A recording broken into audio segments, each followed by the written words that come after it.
Maria Angelo Palmones sa Magandang Umaga Pilipinas mula Lunes hanggang Biyernes.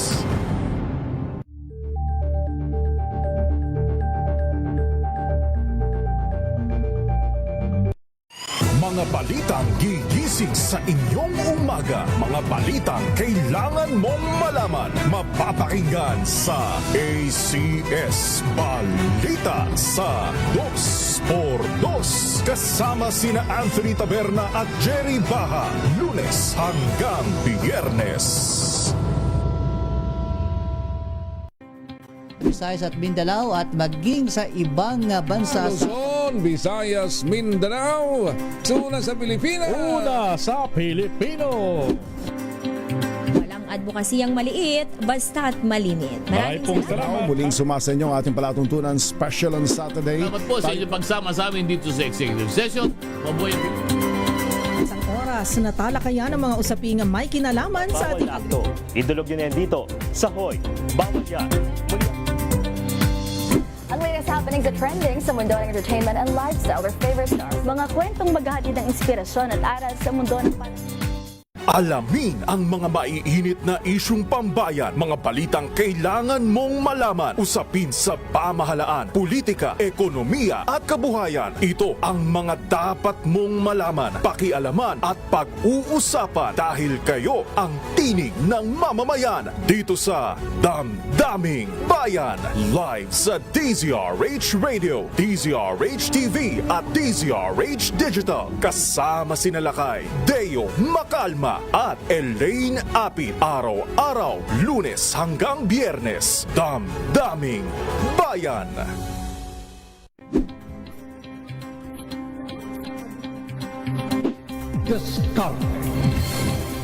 Maraming salamat po sa mga inyo na ang Agri-Ascenso hanggang sa susunod. 4:05 na po ng inyong paboritong programa ang DZRH Boom Balita ngayong araw ng Sabado.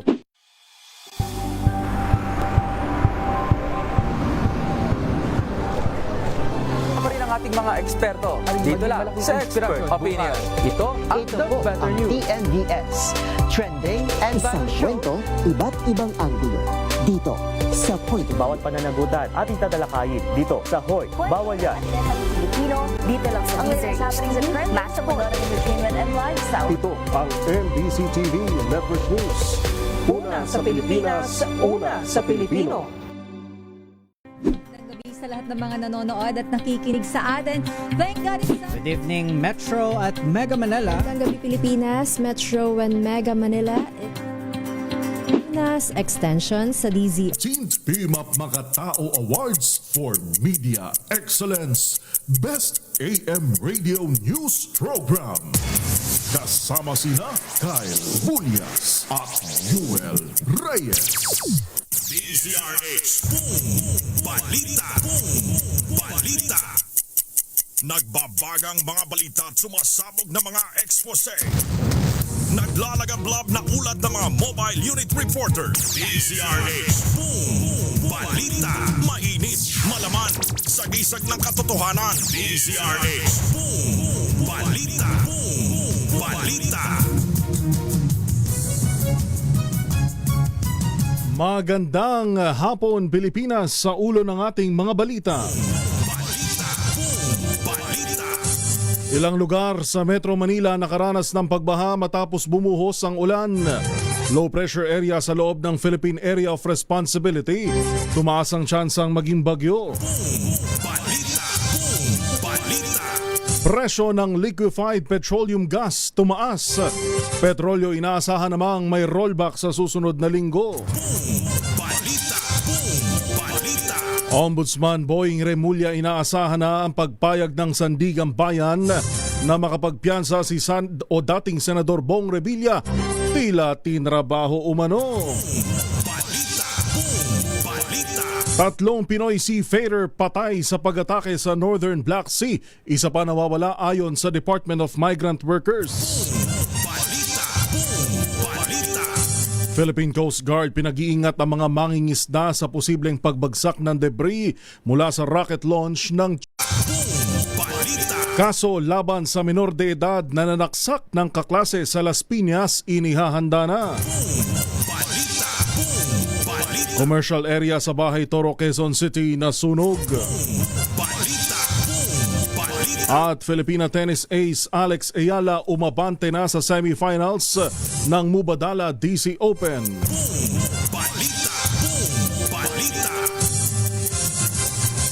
Yan ho ang ating headlines ngayong unang araw ng Sabado ng hapon, August 1, 2026. Sa pangalan ng buong pwersa ng DZRH News, DZRH News Center, inyong makakasama sa hapong ito po si Yuel Reyes.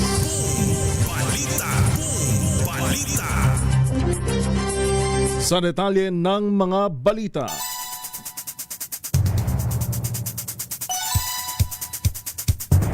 Siyam na minuto makalipas ang alas 5, bumuhos ang malakas na ulan sa iba't ibang bahagi ng Metro Manila at Karatig Lalawigan. Base sa monitoring ng MMDA kanina, agad naranasan ng gutter deep hanggang half-knee deep na pagbaha sa Quezon City, Mandaluyong, Makati at Pasig City. Nanatili namang passable sa lahat ng uri ng sasakyan ng mga binahang kalsada maliban sa bahagi ng EDSA Santolan Flyover. Samantala sa inilabas na thunderstorm advisory ng DOST Pag-asa, naranasan ng intense to torrential rain showers sa Quezon City, Marikina, Pasig, San Juan, Mandaluyong, Makati, Taguig, Pateros at Caloocan. Gayon din nakaranas ng malakas na pagulan ng mga lalawigan ng Zambales, Bataan, Rizal, Nueva Ecija, Quezon, Batangas at Bulacan.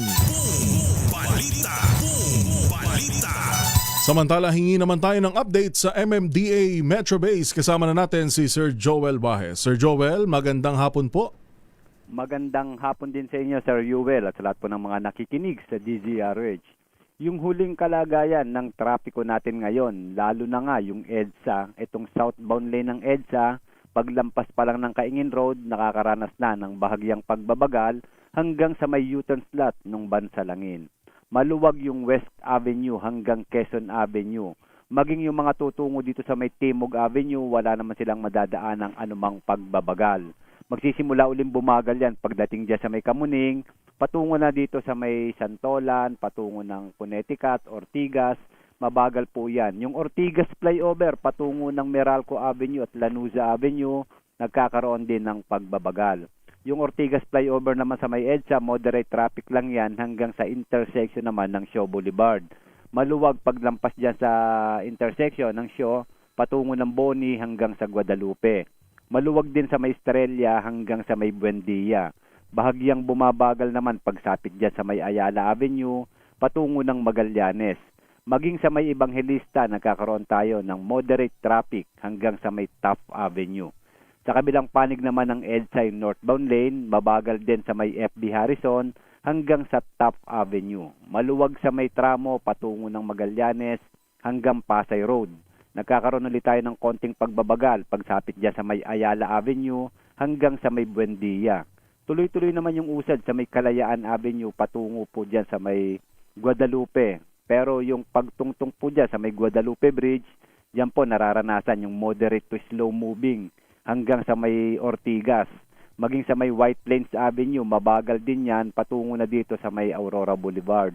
Luluwag naman yan pagtawid po dyan sa intersection ng Aurora Boulevard patungo ng Camias Road hanggang dyan sa may East Avenue, tuloy-tuloy pa naman. Pero mula dyan sa may Commerce Avenue, katamtaman hanggang sa mabagal po yung usad ng mga sasakyan hanggang sa U-turn slot dyan po sa may North EDSA. Maluwag sa Congressional, patungo ng Oliveros, hanggang makarating ng Balintawak. Yan po muna yung maibibigay kong ulat trapiko magmula rito sa tanggapan ng MMDA Metro Base. Joel Wahe nag-uulat. Maraming salamat at magandang hapon, Sir Joel Wahe ng MMDA Metro Base. Metro Manila ngayon. Balita. Alas 5:12 na ho ng hapon. Sa iba pang mga balita, nagabiso na ang iba't ibang mga kumpanya na tataas ang presyo ng liquefied petroleum gas ngayong buwan ng Agosto. Ayon sa Petron, epektibo ang 3 piso per kilogram na dagdag simula ngayong araw o katumbas ng 33 pesos na pagtaas sa kada 11 kilogram na tangke na karaniwang kinokonsumo ng nasa residential areas. 3 piso rin ang dagdag sa Solane brand na LPG na epektibo naman simula bukas August 2. Base naman sa abiso ng Regasco, tataas ng 2 pesos and 50 centavos per kilogram ang kanilang LPG o katumbas ng 27 pesos and 50 centavos sa kada 11 kilogram na tangke simula naman sa Lunes, August 3. Nakabatay umano ang price increase sa pagtaas ng contract price ng Saudi Aramco LPG sa $40 per metric tons kasabay ng mas mataas na shipping costs, dulot pa rin ang nagpapatuloy na tensyon sa gitnang silangan. Good news naman sa mga motorista, inaasahan na ang rollback sa presyo ng diesel at gasolina sa susunod na linggo. Ayon ho sa Oil Industry Sources, posibleng bumaba ng 50 centavos hanggang piso ang kada litro ng diesel, habang piso hanggang 1 peso and 50 centavos naman sa gasolina. Batayaan niya ang pagtaas sa 4 na araw na galaw sa foreign exchange rates at sa Min of Platts, Singapore. Noong nakaripas na linggo, umabot sa 6 pesos and 80 centavos kada litro ang taas presyo sa gasolina, 7.30 sa diesel at 4.20 sa kerosene. Alas 5:14, inaasahan na anya ni Ombudsman Boying Remulla na mapagbibigyan ang hiling ni dating Senador Bong Revilla na makapagpiyansa sa kasong malversation of public funds. Sa programang executive session sa DZRH, sinabi ni Remulla na matagal na nila umanong nakikita na may pagkilos upang payagan ang pagpiyansa sa kaso. Ayon pa sa Ombudsman, nagsilbing eye-opener ang nangyari at patunay na dapat pang paigtingin ang pamahalaan ang laban kontra korupsyon. Git ni Remulla, hindi pa tapos ang laban at kailangan ng whole of government approach, lalo na ang mas malapit na pakikipagtulungan sa hudikatura upang magtagumpay sa gera laban sa korupsyon. We can afford to lose a battle. Let's say we lost that battle. Kasi we predicted this to happen. Alam na namin to, binabanggit ko na sa iyo, Pao, to. I was mentioning this in one of our lunches na mangyayari yan. Meron talaga mangyayari na mukhang tinatrabaho na magkaroon ng grant of bail. I think, di ba? I remember that. I remember that. No, that's only a battle. We have to win the war as a country. Yes. Itong gerang to, bansa ito, na nakikipaglaban na para sa kanyang survival. So we just need the country to help us. But even this battle is not lost. No, hindi pa naman eh. Pero pa naman eh. Pero it's an eye-opener that we have to fight harder. Si Ombudsman Boying Remulla. Umakit na sa 3 ang patay sa nagpapatuloy na tensyon sa Black Sea sa pagitan ng Russia at Ukraine. Ayon kay Department of Migrant Workers Secretary Hans Leo Kakdak, aabot sa 236 na Pilipinong seafarer na sakay ng 17 barko ang naapektuhan ng kaguluhan sa Northern Black Sea. Bukod sa 3 nasawi, may 15 sugatan, 1 nawawala habang 217 ang ligtas. Samantala, hindi pa tinukoy ng DMW kung kailan nasawi ang ikatlong Pilipinong marino. Sa iba pang mga balita, ibinida ng Land Transportation Franchising and Regulatory Board o LTFRB na nasa 86% na ang resolution rate ng mga show cause order o mga nare-resolba na inisyuhon ng LTFRB simula noong Enero. Ayon sa ahensya, sa kabuuan, 720 show cause order, 622 na ang naresolba. Kabilang sa mga natapos na kaso, ang halos 400 paglabag sa Certificate of Public Convenience o CPC. 127 kasong may kaugnayan naman sa aksidente. 78 kaso mula sa law enforcement operations at 8 paglabag sa mga alintuntunin sa mga PUV terminal. Sinabi ni LTFRB Chairman Attorney Vigor Mendoza na patunay ang mataas na resolution rate ng mas pinabilis na pag-aksyon sa mga reklamo nang hindi isinasantabi ang due process. Layunin anya ng ahensya na maubos ang backlog ng lahat ng mga kaso at reklamong isinasampa sa LTFRB. Samantala may ilang kaso pa rin nakatakdang dinggin at may kasong nasa yugto pa ng resolusyon. Nanawagan naman ng LTFRB sa mga operator ng pampublikong sasakyan na sumunod sa mga kondisyon ng kanilang CPC dahil ang prangkisa sa operasyon ng PUV ay isang pribilehiyo at hindi karapatan. Pinagpapaliwanag naman ng Land Transportation Office o LTO ang isang rider sa viral video na humaharurot sa pampublikong kalsada. Makikita sa video na umaabot sa 8,000 RPM ang tachometer habang umaandar ang motorsiklo. Base sa inilabas na show cause order ng LTO, pinahaharap ang rider sa Intelligence and Investigation Division at ipinagpapaliwanag kung bakit hindi dapat managot sa reckless driving at iba pang posibleng paglabag. Isa sa ilalim sa 70 araw na preventive suspension ng lisensya ng sangkot na rider at inilagay na rin sa alarm status ang motorsiklo habang isinasagawa ang investigasyon.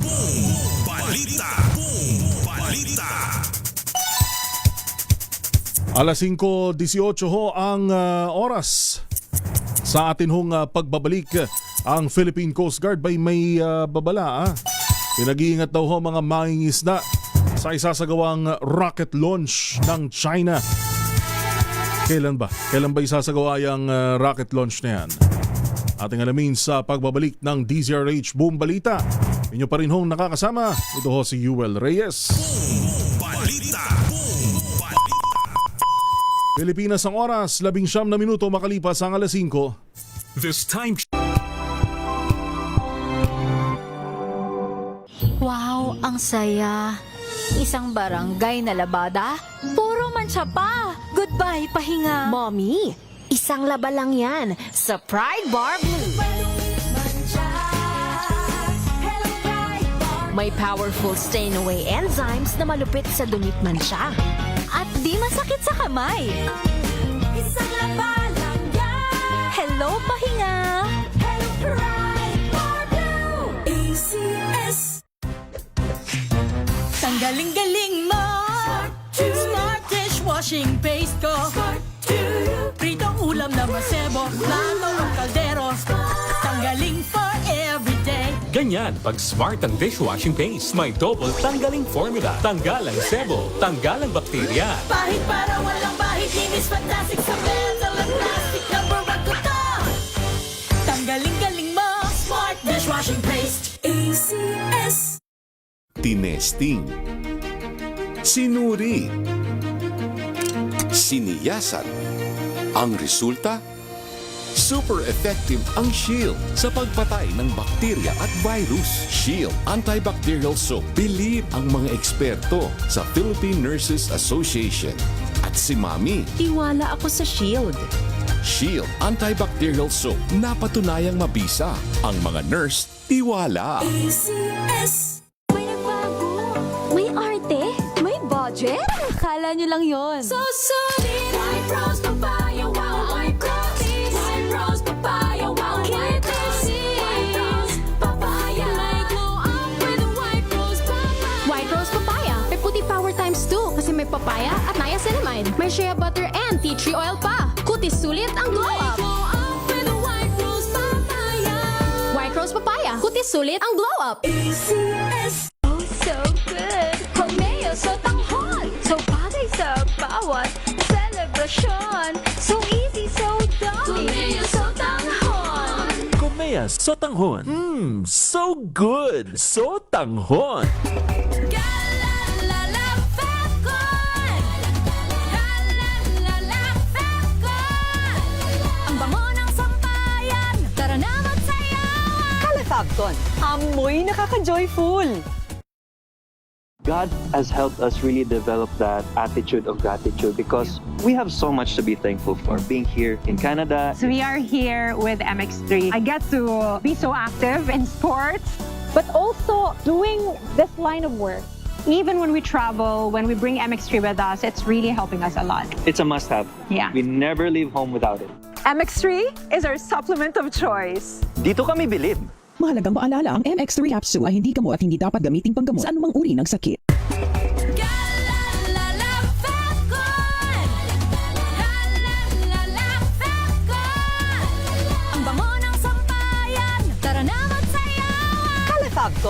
Amoy nakaka-joyful!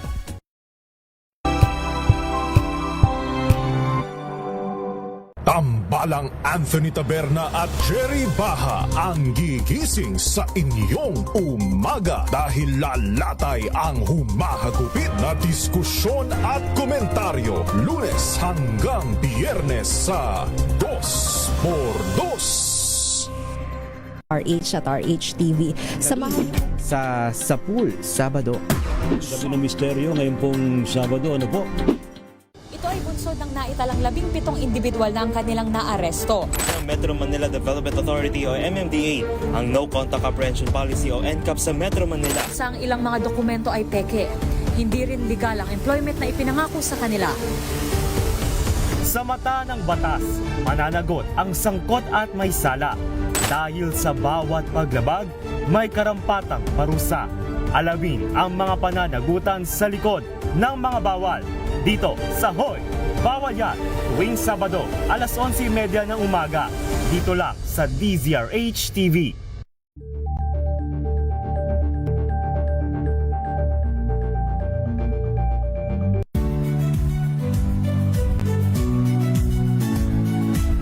Magandang araw mga kaibigan. Ito po ang inyong balerina ng bayan, si Lisa Makuha Elizalde na nag-aanyaya sa inyong samahan kami at ang aming mga espesyal na panauhin para sa kalahating oras ng masayang kwentuhan sa aming programang Art to Art, kung saan ang usapang sining at kultura ay para sa lahat. Huwag kaliligtaan, tuwing linggo, alas 3:30 ng hapon, dito lamang sa DZRH Radio, DZRH TV, at via online streaming.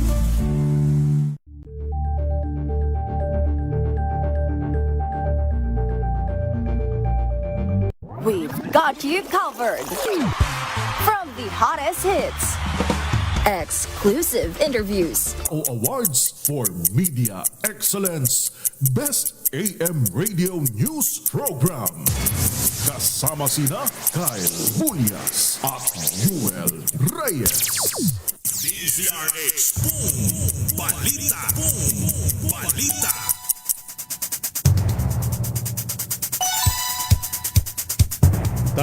Limang minuto na ho makalipas ang alas 5 ng hapon. Tuloy-tuloy pa rin ho ang ating mga balita dito sa DZRH Boom Balita.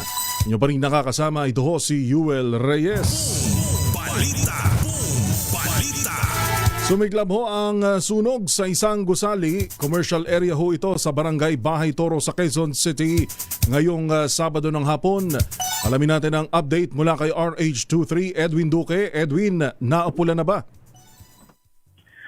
Well, na-fire out, dineklara ng fire out ng Quezon City Fire Protection. Itong nagkanap na sunog sa isang commercial building na ikinutupok. Itong sinasabi nilang ang laman nito ay supply ng hardware at sa taas na bahagi naman ito ay mga auto supply na kagamitan.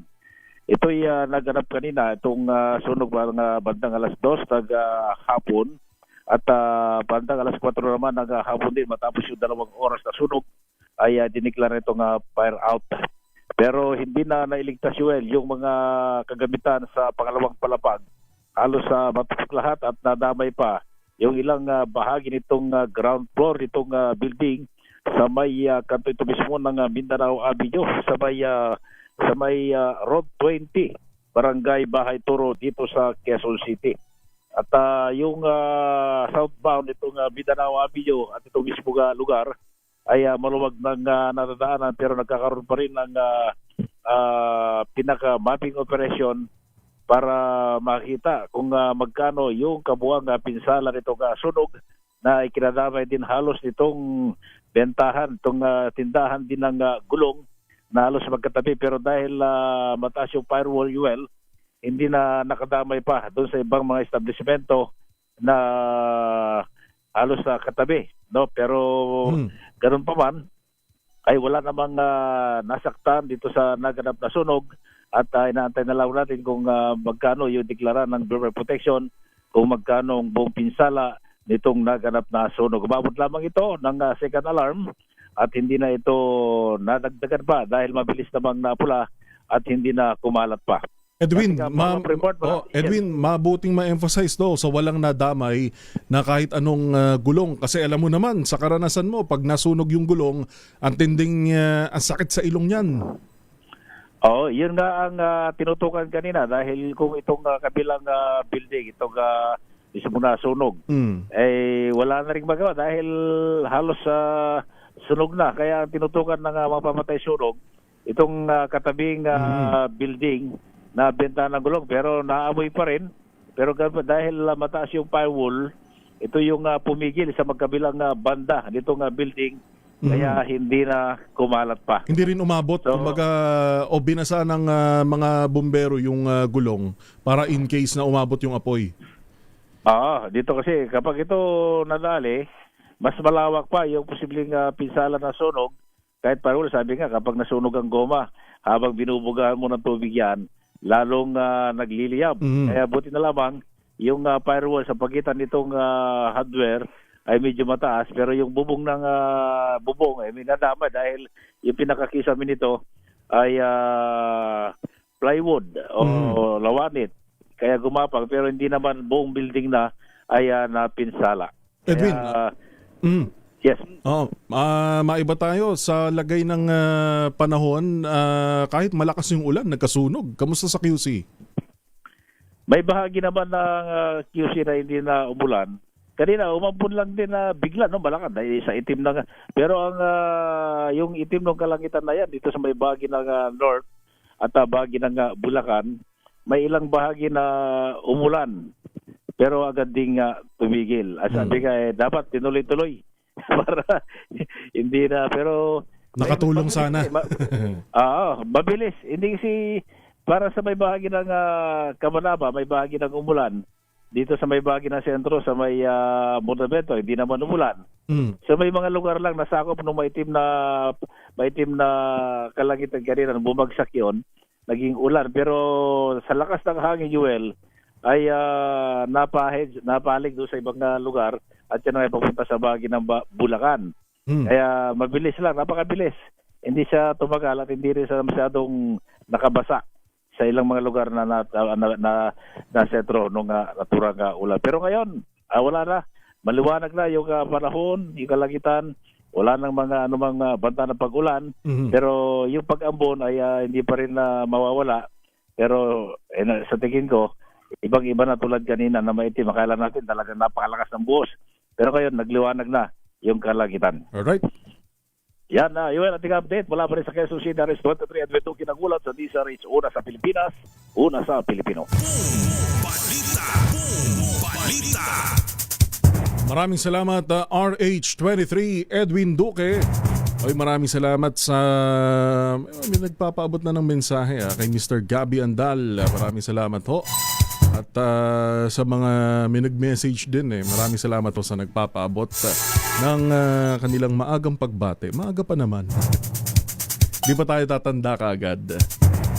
Alas 5:31, mainit hong usapin ngayon itong kinumpirma ng National Electrification Administration o ng NEA na may mga politiko, may mga local official, mayor, vice mayor, congressman sa mga lugar ho. Ito hindi to Meralco. Pinagpapauna na natin na hindi Meralco dahil akala nila Manila Electric Company ito o Meralco. Pero ang binabanggit ho ng NEA, unang-una muna, ang kinasasakupan ng NEA ay mga electric cooperatives. Kaya ang pinag-uusapan natin dito ay mga kooperatiba na yun daw ho, sinasalo nila yung electric bill, yung kuryente ng mga ilang mga lokal na opisyal na siya namang ipinapasa ng mga co-op sa mga consumer o sa mga consumer, sa mga tayo mismo ng mga nagbabayad sa pamamagitan ng systems loss. Pakinggan nga natin yung bahagi na yon ng panayam. Dito yan sa DZRH yan. Unang lumabas, unang kinumpirma rin ng National Electrification Administration. I have to admit, meron talagang ganon. At madalas, Anthony, ako na nakikipag-usap dun sa mga politikong ganyan. At ina-explain ko naman sa kanila na na masyadong pabigat sa electric cooperative yan. At may mga electric cooperative naman na hihikayat yung mga politiko magbayad. Nakukuha naman sa magandang usapan yan, pakiusapan, at marami na kaming nasingil na mga hindi nagbabayad na politiko. Ano naman, siguro nauunahan lang ng takot yung management Pero pag napaliwanagan naman, yan ho ang tinig ni NEA Admin Nani Almeda. Hindi lang dapat pakiusapan, dapat pangalanan itong mga to. Dahil yung mga pangkaraniwang mamamayan na nagbabayad buwan-buwan, nagpapakahirap para bayaran yung electric bill na napakataas. Tapos itong mga walang hiyang politiko na to nakakalibre. Balita.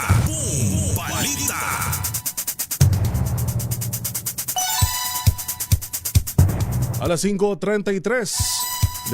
Follow up natin tong issue na yan. Di tayo titigil hanggat walang accountability dito. Dahil nakakahiya para kay Juan de la Cruz na nagsusumikap araw-araw. Sa iba pang mga balita, pinag-iingat ng Philippine Coast Guard o PCG ang mga mangingisda at iba pang maritime stakeholders kaugnay ng nakatakdang rocket launch ng China sa susunod na linggo. Ayon sa Philippine Space Agency o PhilSA, inaasahang may mga bahagi ng rocket na babagsak sa itinalagang drop zone na nasa 94 nautical miles mula sa Babuyan Island at 143 nautical miles mula sa Santa Ana, Cagayan. Nakatakdang ilunsad ang rocket mula 10:29 ng umaga hanggang 11:04 ng umaga sa August 5 o araw ng Miyerkules. Bagamat mababa ang mababa ang panganib sa teritoryo ng Pilipinas, pinapayuhan ng PCG ang lahat ng sasakyang pandagat na lumayo sa natukoy na lugar sa panahon ng launch. Pinayuhan din ng publiko na agad iulat sa pinakamalapit na tanggapan ng Coast Guard ang anumang pinaghihinalaang debris ng rocket at huwag itong kunin o galawin. Patuloy namang nakikipag-ugnayan ng PCG sa PhilSA at iba pang ahensya ng gobyerno upang maipalaganap ang mga maritime safety advisory at matiyak ang kaligtasan sa karagatan. Inihahanda na ng Southern Police District o SPD ang ihahaing reklamo laban sa 14 anyos na estudyante na nanaksak sa kaklase sa Las Piñas National High School. Ayon sa PNP-SPD, nagsimula sa away ang insidente na nangyari habang nasa recess ang dalawa nang biglang bumunot ng patalim ang child in conflict with the law at pinagsasaksak ang 13 anyos na biktima na naisugod pa sa ospital ngunit idineklarang patay na. Tiniyak naman ng otoridad sa publiko, magulang at paaralan na paigtingin ng police visibility at koordinasyon para sa seguridad ng mga mag-aaral. Samantala, mariing kinundina ng Las Piñas LGU ang anumang uri ng karahasan, lalo na sa mga paaralan. Tiniyak ng city government ang tulong sa mga biktima at inatasan ng Social Welfare and Development Office na magsagawa ng debriefing sessions, counseling at psychosocial interventions para sa mga estudyante. Inanunsyo ng Department of Education o DepEd na binawasan na ang load at paperworks ng mga guro na walang kinalaman sa pagtuturo. Sa panayam ng DZRH, iginiit ni DepEd Secretary Sani Angara na sagrado para sa ahensya ang pagtuturo sa mga mag-aaral. Karamihan anya sa oras ng mga guro ay kinakain na ng reports, administrative, non-educational at non-teaching related tasks. Bilang tugon, nag-hire na rin umano ang DepEd ng nasa 5,000 administrative officers at project development officer na ang tanging trabaho ay humawak ng non-teaching tasks na dating ginagawa ng mga guro. Dagdag pa ng kagawaran na abot na sa 57% ng load ng mga guro ang nabawasan. Teachers are nowadays, hindi na simple ang trabaho ng teacher. They're called upon to implement with the growth of large government. So things like the 4Ps, things like the feeding program, si teacher ho yun. Yung bakuna program, si teacher din ho yun. Pero kung tutusin, ang kinakain nun is teaching time. That's why a lot of our reforms are towards preserving that teaching time and ensuring yung delivery ng pagtuturo ay sagrado at saka talagang may kalidad. Alas 5:37, tatanggap ng hanggang 12,000 piso ang electoral board members na magsisilbi sa special elections sa Lone District ng Dasmariñas sa August 29.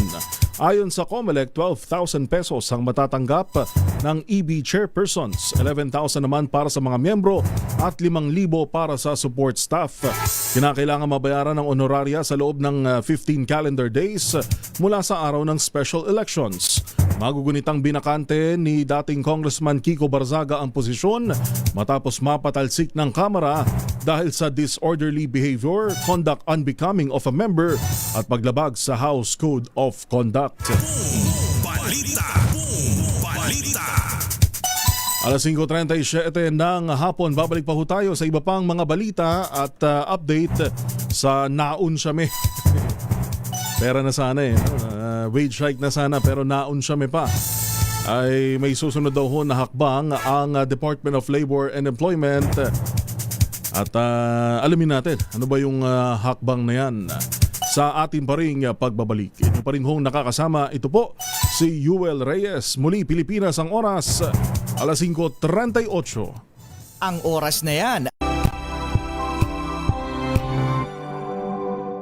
Hello, Washi! Laundry day na naman! Yay! Anong meron? Mancha ng chocolate, putik, may libag pa. Kaya natin yan!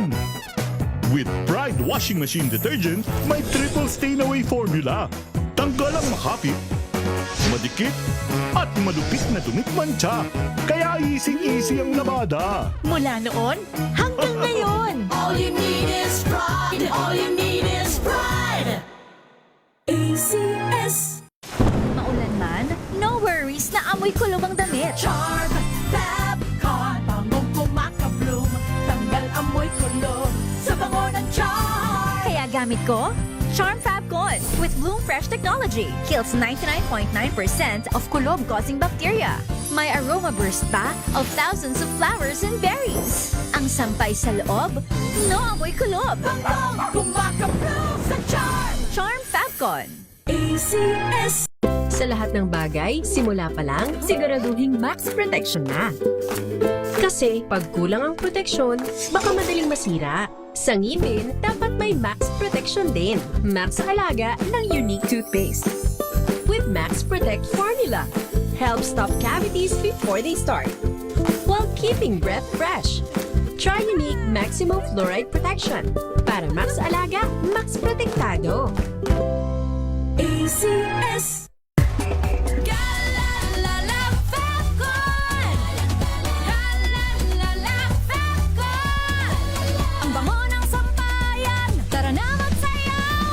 Fabcon, amoy nakaka-joyful!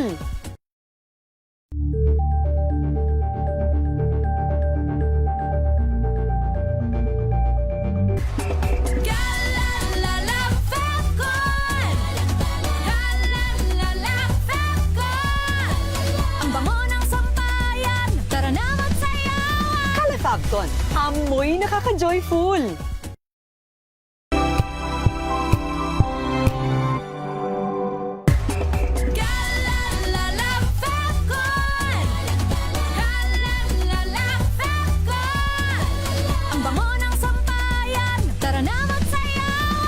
Fabcon, amoy nakaka-joyful!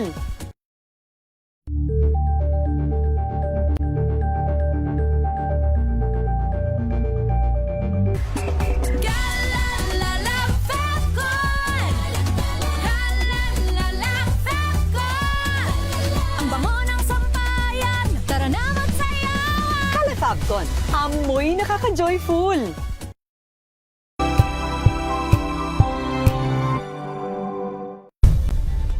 Nagsimula sa pangarap hanggang sa maabot ang tagumpay.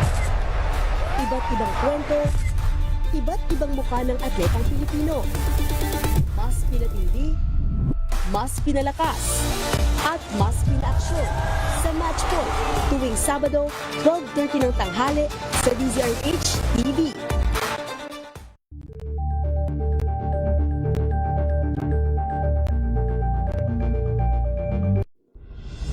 Tuloy-tuloy ang pagtulong. Tuloy-tuloy Patuloy ang pagseserbisyo at tuloy-tuloy ang balitaan kasama si May Binauhan sa Operation Tulong mula Lunes hanggang Biyernes.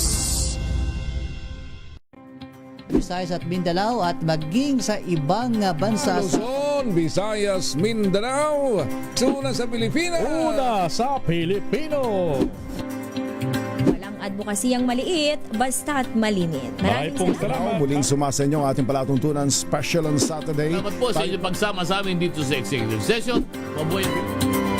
Isang oras na talakayan ng mga usaping may kinalaman sa ating Idulog nyo na yan dito sa Hoy. Bawal yan.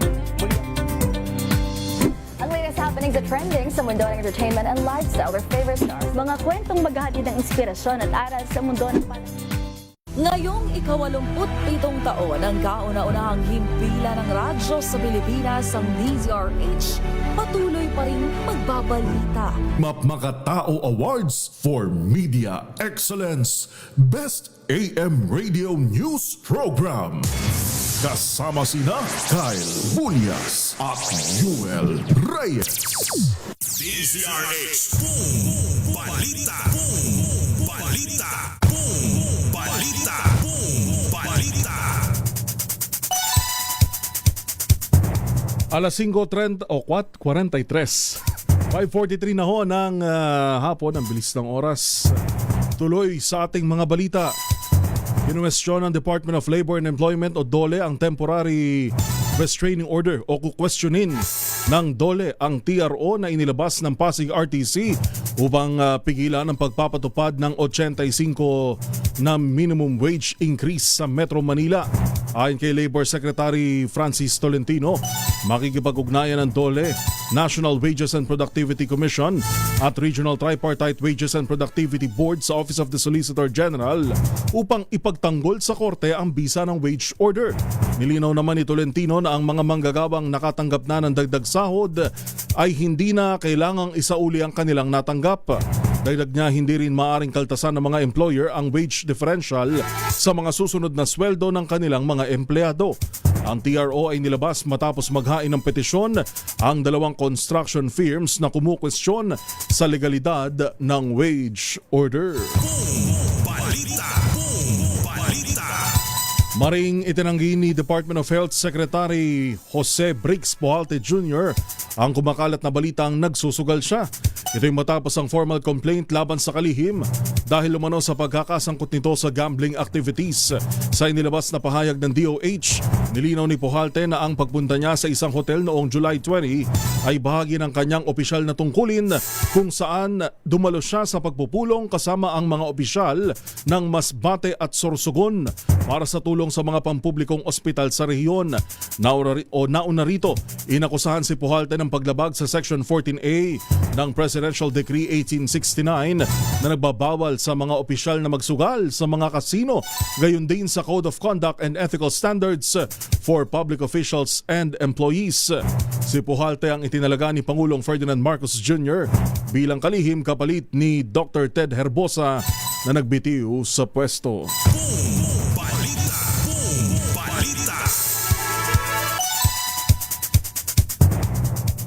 Samantala ito, good news muna tayo. May alok na libreng sakay ang DOTR MRT3 tuwing araw huyan ng Miyerkules ngayong buwan ng Agosto.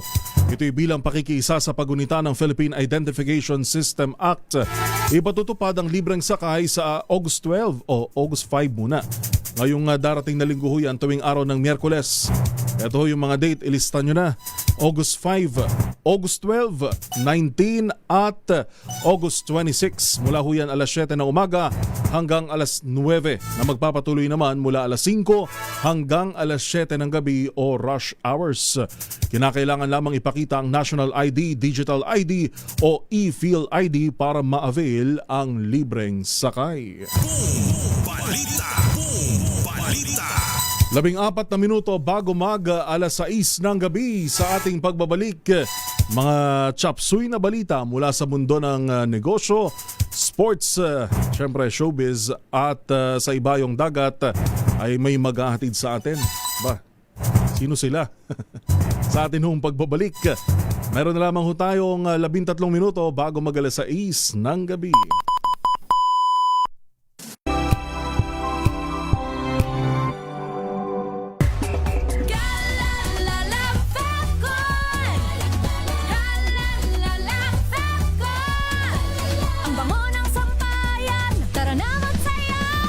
Fabcon, amoy nakaka-joyful!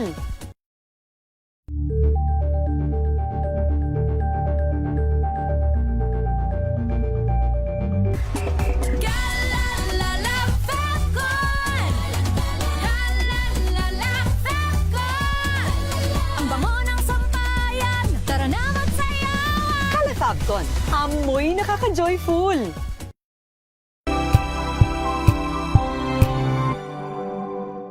Maagang balitaan, maagang usapan sa mga issue at balita. Kasama si Kuya Angelo Palmones sa Magandang Umaga Pilipinas. Mula Lunes hanggang Biyernes. Sa lahat ng mga nanonood at nakikinig sa atin. Thank God it's Good evening, Metro at Mega Manila. Magandang gabi Pilipinas, Metro and Mega Manila. Extension sa DZRH at RHTV. Samahan sa Sapul, Sabado. Gabi ng Misteryo ngayon pong Sabado. Ano po? Mga balitang gigising sa inyong umaga. Mga balitang kailangan mong malaman. Mapapakinggan sa ACS Balita sa 2x2. Kasama sina Anthony Taberna at Jerry Baha. Lunes hanggang Biyernes.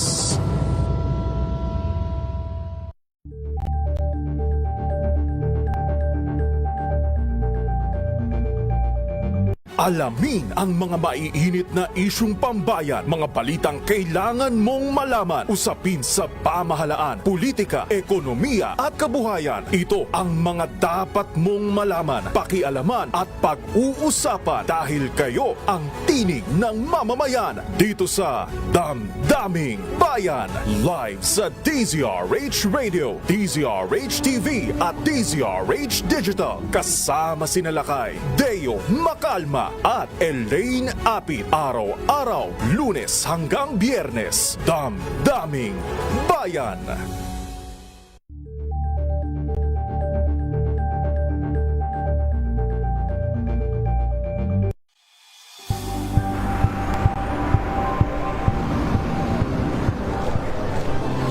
Ating mga eksperto. Dito lang sa Expert Opinion. Ito ang The Better News. TNVS. Trending and isang kwento, iba't ibang anggulo. Dito sa Point. Bawat pananagutan ating tatalakayin dito sa Hoy. Bawal yan. Filipino, dito lang sa DZRH. Match up on entertainment and lifestyle. Ito ang MBC TV Network News. Una sa Pilipinas, una sa Pilipino.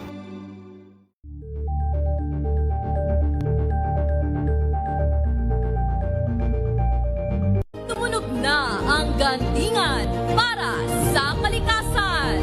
Ang itinanghal bilang Best AM Radio Program Host. Yan ang tanong ng mga ng mga nagpapadala lang ng mensahe, no, ng mga nagko-komento ng mga guro ito na ukol ho sa sinabi doon sa item natin kanina sa ating balita ukol sa mga natanggal na workload para sa mga teacher, ano, dahil yan yung talagang reklamo ng ating mga kaguruan na mas madami pa yung kinakain na oras doon sa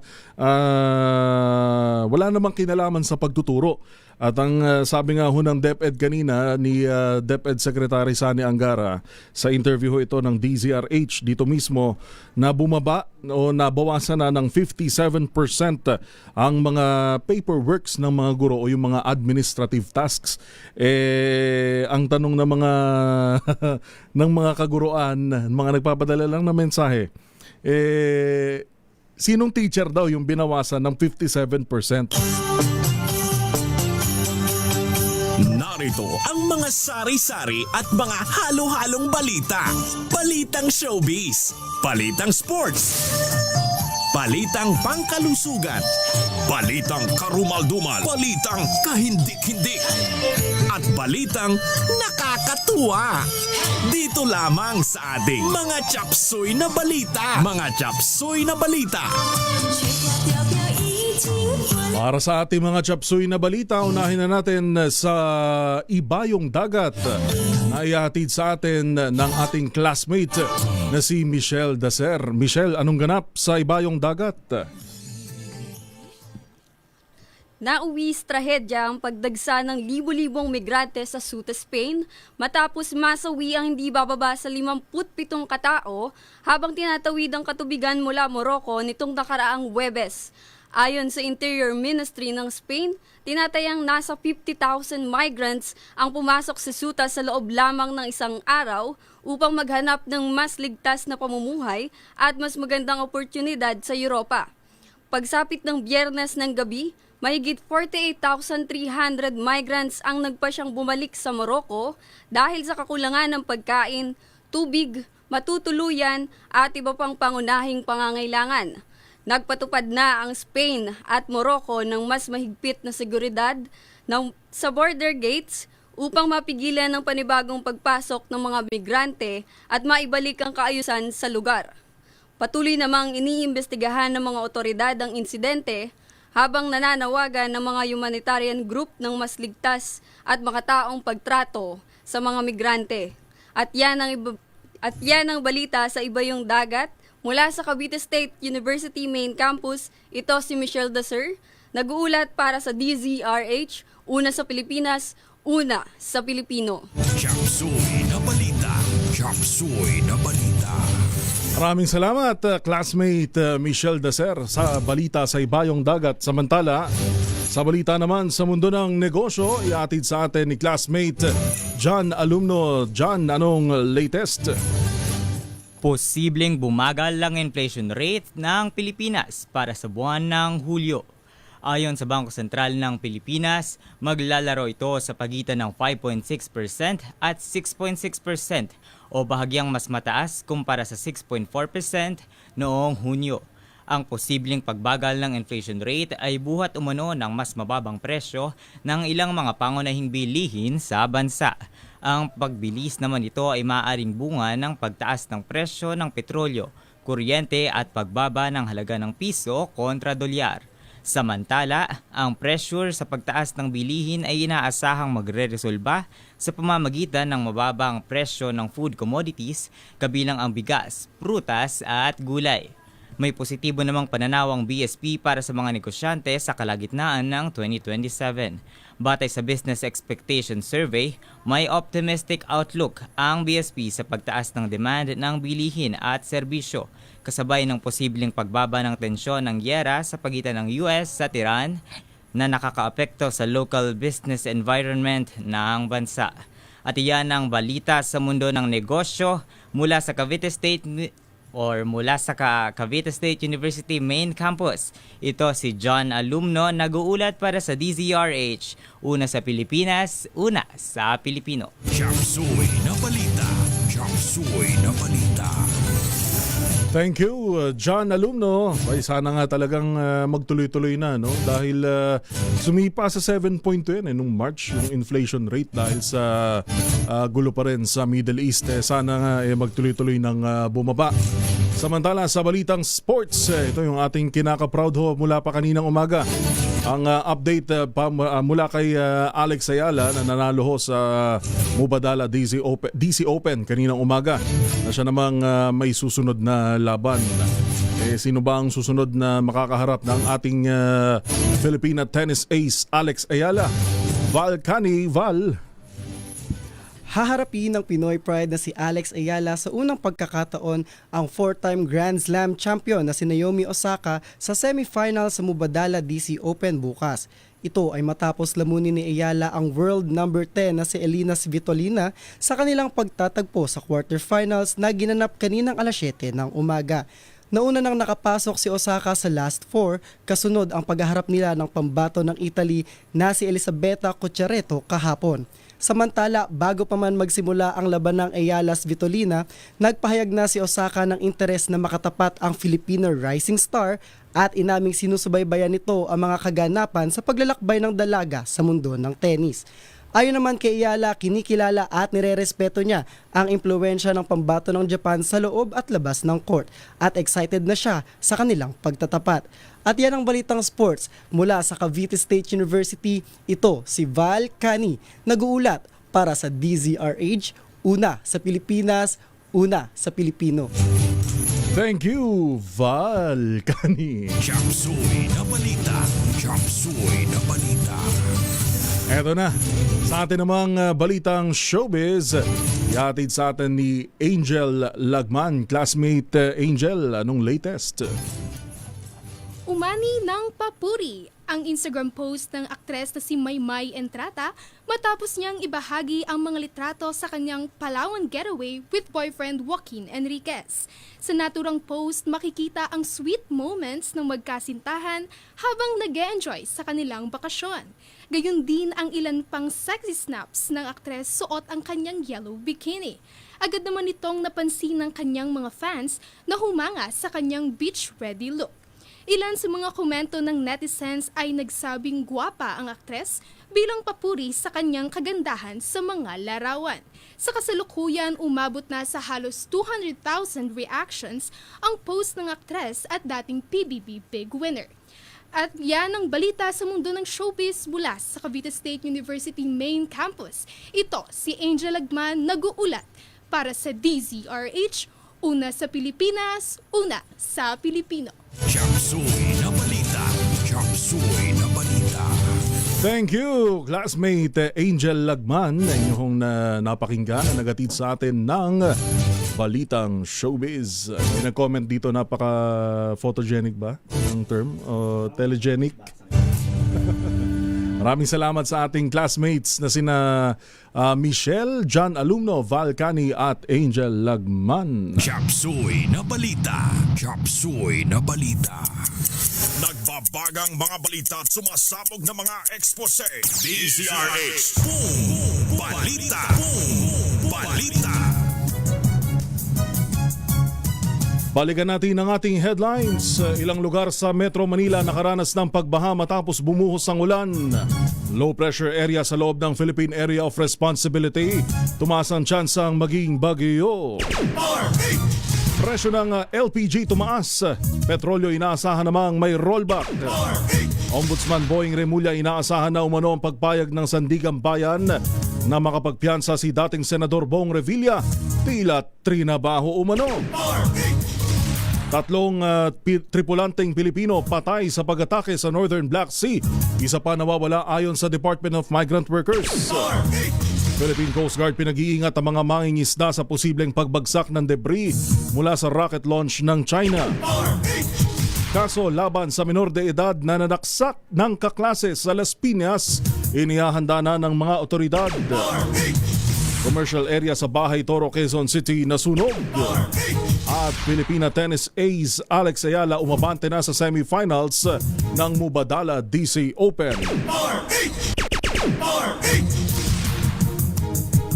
At yan na ho ang kabuuan ng mga balitang itinampok sa DZRH Boom Balita ngayong araw ng Sabado, first Saturday of the month. Yun. Nakita-kita pumuli tayo sa susunod na linggo o susunod na Sabado. Ito pa rin ho sa DZRH Boom Balita. Maraming salamat sa lahat ng ating mga nakasama sa kalsada man, sa mga bumibiyahe ho ngayon. Ingat-ingat sa pangalan ng buong pwersa ng DZRH News Center. Ito po si Yuel Reyes para sa DZRH. Una sa Pilipinas, una sa Pilipino. Pilipinas ang oras, 6:01 na ng gabi. Susunod na ang programang Spotlight with Sister L.